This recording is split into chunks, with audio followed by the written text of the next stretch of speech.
Hello student, स्वागत है आपका आईसीटी वर्चुअल क्लासेस में। मैं हूं कविता, आपकी साइंस टीचर। उम्मीद करती हूं आप सभी अच्छे होंगे और स्वस्थ होंगे। क्लास स्टार्ट करेंगे अपना चैप्टर, जिसमें हम बात कर रहे हैं बॉडी मूवमेंट्स के बारे में। यानी कि हमारी बॉडी में मूव कैसे होते हैं, हम कैसे यहाँ पर चलते हैं, हमारे शरीर के जो भाग हैं वो कैसे उनमें हरकत होती है, इसके बारे में हमने यहाँ पे डिस्कस किया है। तो चैप्टर काफी हद तक हम समझ चुके हैं। हमने कहा अगर रिविजन करें यहाँ पर,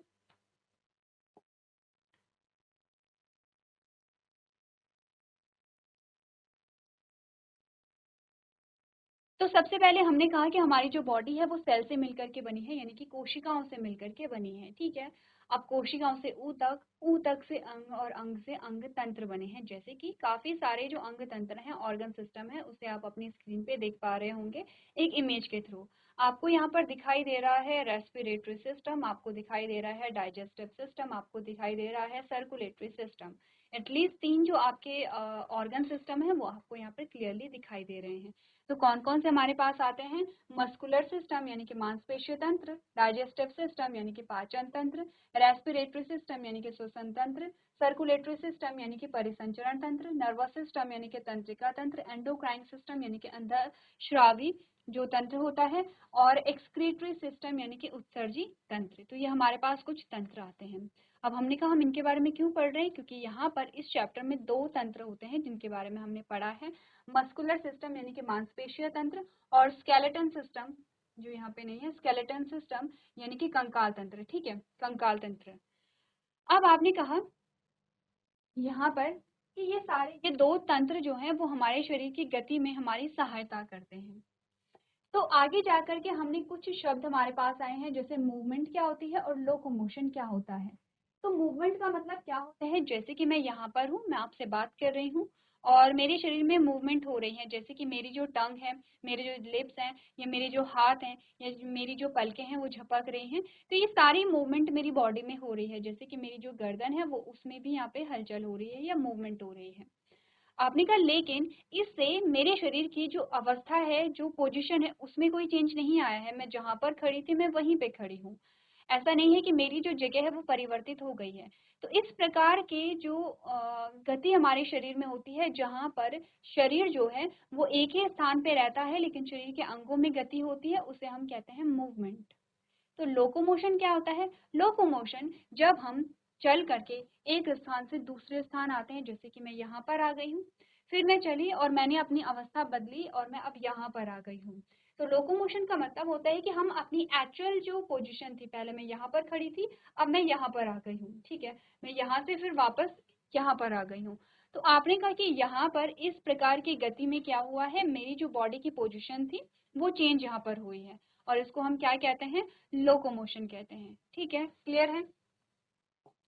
आगे बढ़ते हैं। आगे हमने कहा बॉडी मूवमेंट क्या होती है, इसके बारे में हमने डिस्कस किया है। यहाँ पे हमने डिस्कस किया है स्केलेटल सिस्टम यानी कि कंकाल तंत्र। कंकाल तंत्र जो होता है उनमें कौन कौन सी हड्डियां होती हैं? जैसे कि स्कल होता है, कपाल, वर्टिब्रल बोन होती हैं जो आपके पीछे बैकबोन है, स्टर्नम और रिब्स बोन होती हैं जो आपकी ये वाला स्ट्रक्चर है, pectoral गिर्डल bones, upper limbs bones and pelvic girdle bones, lower limbs यानी कि जो यहाँ पर आपके लिम्स होते हैं। ठीक है, ये आपका पूरा कंकाल तंत्र आता है, जिसका डायग्राम हमें यहाँ पर दिखाई दिया है। ठीक है, ये तो हमने बात की है कुछ बोन्स के बारे में। ये सारे टॉपिक हम कर चुके हैं। अब आपको बताई गई है कि कहाँ पर कितनी हड्डियां पाई जाती हैं। अब हमने कहा बॉडी मूवमेंट जब हम करते हैं तो हमारे कौन कौन से भाग हिस्सा लेते हैं, उनके बारे में हमने एक टेबल यहाँ पर देखी है।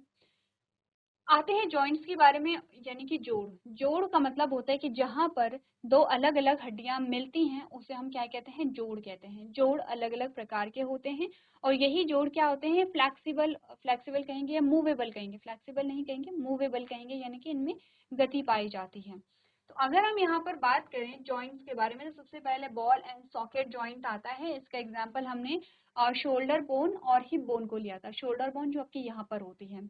आपने कहा यहाँ पे बॉल एंड सॉकेट जॉइंट क्या होता है? एक बॉल होती है, एक हड्डी बॉल जैसी होती है, और एक होता है सॉकेट जैसा जो उस बॉल के अंदर फिट हो जाता है। इस प्रकार के जॉइंट में जो हमने मूवमेंट देखी थी, हमने कहा चारों दिशाओं में होती है। जैसे आपका ये हाथ है तो आप इस प्रकार से अपने हाथ को पूरा यहाँ पे क्या कर लेते हैं? रोटेट कर लेते हैं, यानी कि पूरा एक सर्कल आप बना पा रहे हैं, चारों दिशाओं में आप गति कर पा रहे हैं। ये है आपका बॉल एंड सॉकेट जॉइंट। ठीक है, आगे ये हमारे पास आते हैं, ये बॉल जैसी संरचना है, ये सॉकेट है, ये आपका क्या है, हिप बोन है। आपकी जो हिप बोन है यानी कि जहाँ से आपका जो पैर जुड़ा हुआ है वहां पर आप देखेंगे इसी प्रकार का जॉइंट पाया जाता है, और वहां पर भी आप अपने पैर को अगर पूरा रोटेट करेंगे तो आप यहाँ पे रोटेट कर पाते हैं। ठीक है, आगे बढ़ते हैं। बॉल एंड सॉकेट जॉइंट की कुछ विशेषताएं यहाँ पर हमारे पास आती है। अब है पाइवट जॉइंट, जो आपके क्या होता है यहाँ पे गर्दन में पाया जाता है। अब जो गर्दन में जोड़ है, आपने कहा, वो आपने कहा आप पीछे की ओर झुक सकते हैं, आगे की ओर झुक सकते हैं, आप यहाँ पर राइट देख सकते हैं और यहाँ पर आप लेफ्ट देख सकते हैं। तो ये जो मूवमेंट होती है ये आपकी गर्दन में पाए जाते हैं। ठीक है, क्या कहते हैं इस जॉइंट को? पाइवट जॉइंट कहते हैं। चलिए, अब हमारे पास आता है हिंज जॉइंट। हिंज जॉइंट जो हमारे पास आता है, आपने का नी और एल्बो में होता है, यानी कि आपके एल्बो में यहाँ पर आप देखते हैं कि आप अपने हाथ को आगे की ओर मोड़ सकते हैं, आप इस हाथ को पीछे की ओर नहीं मोड़ सकते। वहीं अगर आप अपने घुटने की बात करेंगे तो घुटने को आप पीछे की ओर मोड़ सकते हैं, आगे की ओर नहीं मोड़ सकते हैं। इस प्रकार के जो जॉइंट्स हैं उन्हें हम हिंज जॉइंट कहते हैं। अब हमने पढ़ा है फिक्स जॉइंट या स्थिर जोड़, ऐसे जोड़ जिनमें कोई गति नहीं पाई जाती है, वो आपके कपाल में पाया जाता है, आपके स्कल में पाया जाता है, क्योंकि वहां पर आपका ब्रेन है, इसीलिए यहाँ पर ये जो जॉइंट होता है वो फिक्स होता है। तो पूछा भी जाता है कि फिक्स जॉइंट कहाँ पर पाया जाएगा। इसी के साथ हमने कहा कि हमें कैसे पता चला कि बोन्स का स्ट्रक्चर कैसे होता है। आपने कहा एक्सरे के द्वारा। जब एक्सरे किया जाता है किसी का शरीर से, किसी के शरीर से जब रेज यहाँ पर डाली जाती हैं तो कुछ इस प्रकार के स्ट्रक्चर बनते हैं, इस प्रकार के स्ट्रक्चर बनते हैं, इन्हें हम एक्सरे यहाँ पर कहते हैं। ठीक है, अब आते हैं मसल्स यानी कि मांसपेशी, और आपने कहा मांसपेशियों में क्या होता है? कॉन्ट्रैक्शन यानी कि संकुचन, और रिलैक्सेशन होता है, यानी कि वो अपनी मूलभूत जो अवस्था है उसमें वापस आ जाता है। तो उसे हम क्या कहते हैं? कॉन्ट्रैक्शन और रिलैक्सेशन कहते हैं। और इसी वजह से यहाँ पर क्या होता है? मसल्स में गति होती है। तो हम ये टॉपिक पढ़ चुके हैं, इसीलिए जल्दी से यहाँ पे डिस्कस करेंगे। कार्टिलेज जो है वो बोन के जैसा एक स्ट्रक्चर है, लेकिन ये बोन जितना हार्ड नहीं होता है। कैसा होता है? लचीला होता है, फ्लैक्सिबल होता है। हम बात कर रहे थे, हमारा जो टॉपिक चल रहा था वो है गेट्स ऑफ एनिमल्स यानी कि जानवरों की चाल। हमने कहा अभी तक तो हमने ह्यूमन के बारे में बात की है, अब हम बात करेंगे जो दूसरे जीव होते हैं उनके बारे में कि उनमें गति कैसे होती है। ठीक है, अभी तक हम जो पढ़ चुके हैं वो पढ़ चुके हैं यहाँ पर अर्थवॉर्म के बारे में यानी कि केंचुए के बारे में। केंचुए में कोई कंकाल तंत्र नहीं होता है और ये अपनी मांसपेशियों के द्वारा ही गति करता है, इसके बारे में हमने बात की थी। ठीक है, ये केंचुए का स्ट्रक्चर है। अब आता है स्नेल या घोंगा। आपने कहा जो स्नेल है,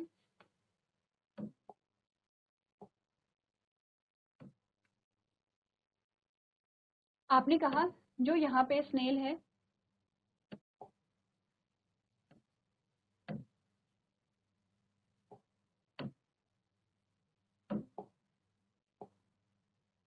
snail move with the help of their muscular foot, यानी कि जो घोंगा है वो अपने मांसल सपाट पैर की मदद से यहाँ पर क्या करते हैं? चलते हैं। They glide along a slide surface which is lubricated with mucus, यानी कि वे एक ठोस सतह पर सरकते हैं जो यहाँ पर म्यूकस से चिकनायुक्त होती है। This motion is powered by a succeeding waves of muscular contraction of the foot, यानी कि पैर की मांसपेशियों के संकुचन की क्रमिक तरंगों द्वारा ये क्या होते हैं? संचालित होते हैं। तो ये हमने क्या पढ़ा था? स्नेल के बारे में पढ़ा था। ठीक है,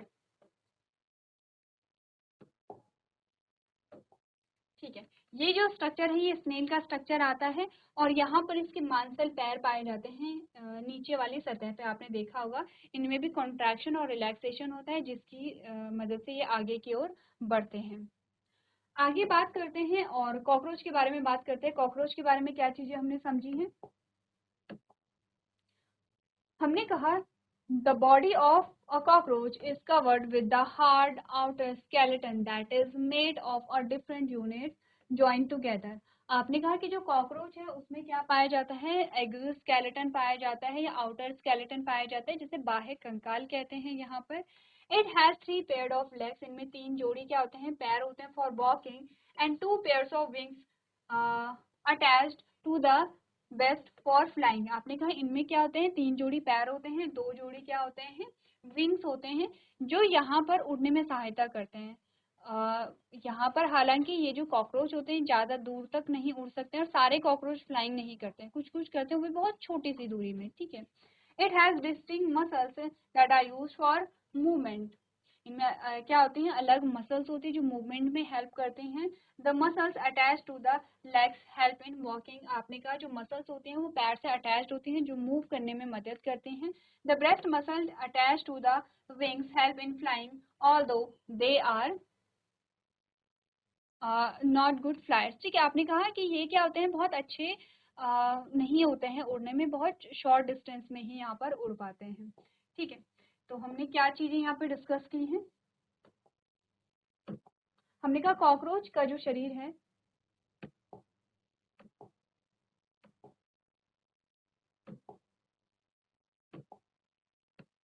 कॉकरोच का जो शरीर है वो एक कठोर बाहरी कंकाल से ढका होता है जो विभिन्न इकाइयों को एक साथ जोड़कर बना होता है।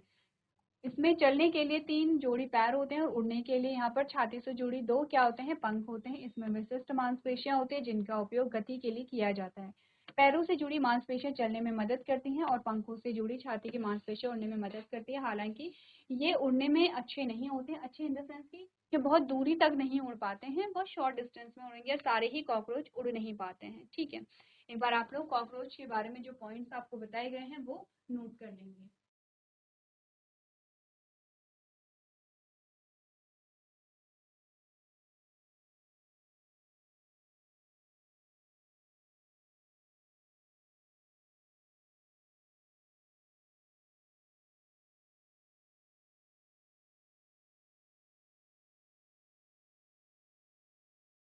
चलिए, तो अब कॉकरोच के बाद हमारे पास जो नेक्स्ट एनिमल यहाँ पर आता है, कॉकरोच की इमेज सभी ने कॉकरोच देखा है, दैट इज बर्ड।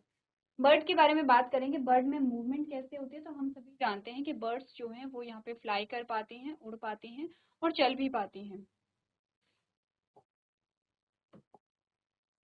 तो हमने कहा birds have a special skeletal and muscular structures that helps them to fly. पक्षियों में क्या होते हैं, विशेष कंकाल और मांसपेशियों की संरचना होती है जो उन्हें उड़ने में मदद करती है। The fore limbs are modified to become wings, यानी कि जो आगे के जो पैर होते हैं, अगले जो पैर होते हैं वो पंख बनाने के लिए क्या होते हैं, मॉडिफाई हो जाते हैं या रूपांतरित हो जाते हैं। And the bones inside the hollow to suit fly, और अंदर की जो हड्डियां होती हैं वो उड़ान के लिए क्या होती है, खोखली होती हैं। जैसे देखिए, हड्डी जो होती है ये है हड्डी, ठीक है। इस प्रकार से हड्डी में कुछ इस प्रकार की संरचना होती है जिनमें ये द्रव भरा हुआ रहता है। ठीक है, अब हम बात करेंगे अगर यहाँ पर पक्षियों के बोन की, तो उनकी जो हड्डियां होती हैं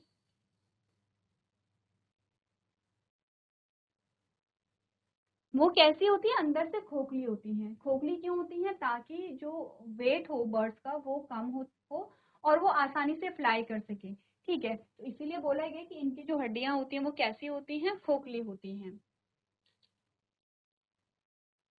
नेक्स्ट है the bones of the hind limbs are used for perching and walking. आपने कहा कि जो पिछले अंगों की हड्डियों का उपयोग बैठने और चलने के लिए यहाँ पर किया जाता है। The shoulder bones and breast bone are strong and support muscles of flight which move the wings up and down. आपने कहा कि जो यहाँ पे कंधे की हड्डियां और छाती की हड्डियां होती हैं वो मजबूत होती हैं और उड़ने के लिए मांसपेशियों का समर्थन करती है जो पंखों को ऊपर और नीचे ले जाती है, यानी कि अप एंड डाउन जो यहाँ पे फ्लाइंग होती है उसमें हेल्प करती है। ठीक है, तो चलिए ये जो पॉइंट्स है इन्हें आप यहाँ पर नोट कर लेंगे।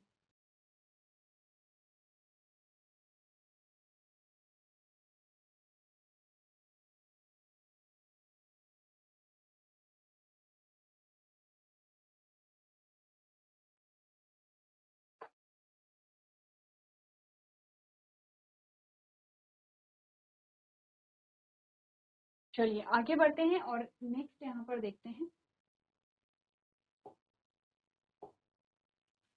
चलिए, बर्ड्स सभी ने देखी हैं, अब हम बात करेंगे फिशेस के बारे में। जो फिशेस होती हैं उनमें मूवमेंट कैसे होती है। आपने कहा fishes have a streamline body that helps them swim with the least resistance. अब स्ट्रीमलाइन बॉडी का मतलब क्या होता है, आपने कहा कि जो मछलियां होती हैं उनका शरीर सुव्यवस्थित होता है जो उन्हें कम से कम प्रतिरोध के साथ तैरने में मदद करती है।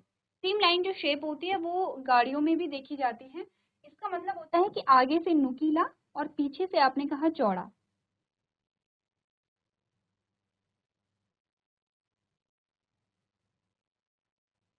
ठीक है, अगर हम फिशेस की बात करें,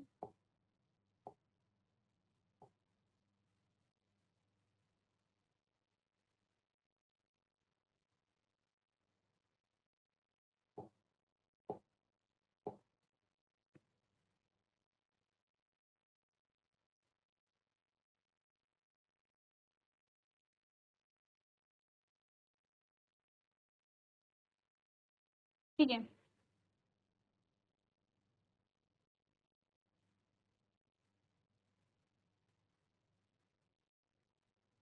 इस प्रकार की जो फिशेस का स्ट्रक्चर होता है वो नॉर्मली ऐसा होता है, और आपने देखा होगा ये इनमें क्या पाए जाते हैं, स्केल पाए जाते हैं ऐसे।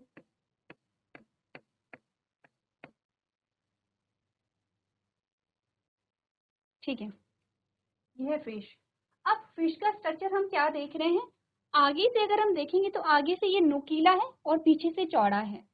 इसी शेप को हम कहते हैं स्ट्रीमलाइन। स्ट्रीमलाइन का मतलब होता है आगे से नुकीला, ऐसे आगे से नुकीला। जैसे कि अगर हम गाड़ियों को भी देखते हैं तो हमें यहाँ पर ऐसे ही शेप दिखाई देती है। जैसे अगर हम देखेंगे जो पक्षी होते हैं उनकी जो यहाँ पे बीक होती है वो भी कुछ ऐसे ही होती है जब वो उड़ते हैं। तो ऐसी जो शेप है, ये ऐसी जो शेप है, इसको हम कहते हैं स्ट्रीमलाइन शेप।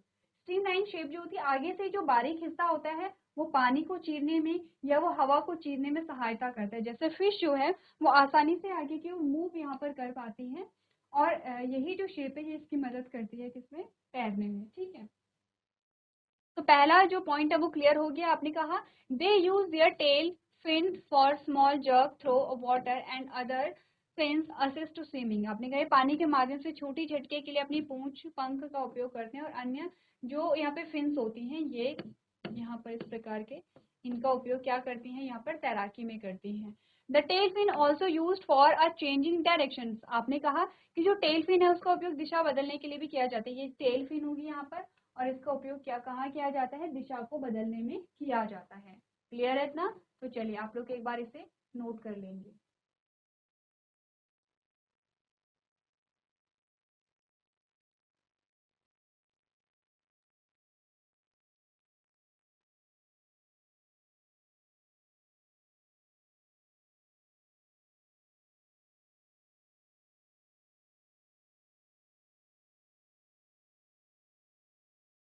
चलिए आगे बढ़ते हैं और नेक्स्ट जो एनिमल है उसके बारे में बात यहाँ पर करते हैं।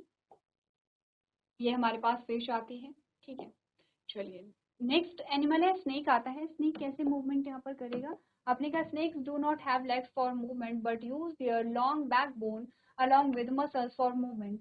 जो स्नेक होते हैं उनमें पैर नहीं होते हैं, ठीक है, लेकिन ये चलने के लिए मांसपेशी के साथ साथ अपनी लंबी रीढ़ की हड्डी का उपयोग यहाँ पर करते हैं। Their body curves into a many loops which gives them a forward push by pressing against the ground। आपने कहा उनका शरीर कई लूपों में मुड़ता है जो उन्हें जमीन पर दबकर आगे की ओर यहाँ पर धकेलता है। तो आपको ये बोला जा रहा है कि जो स्नेक होता है उसमें क्या है, यहाँ पर पैर नहीं होते हैं और ये आगे की ओर यहाँ पर लूप बनाकर सरकते हैं। ठीक है,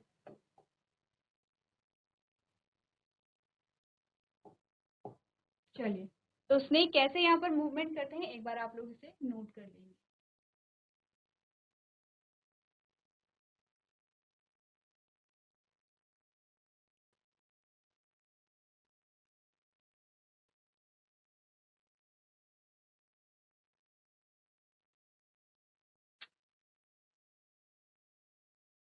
चलिए तो इसी के साथ हमारा जो चैप्टर है वो कंप्लीट होता है। आप लोगों को घर से पूरा जो चैप्टर है उसके सारे टॉपिक पढ़ के लेकर के आने हैं। तो आज के सेशन में हम इतना ही करेंगे।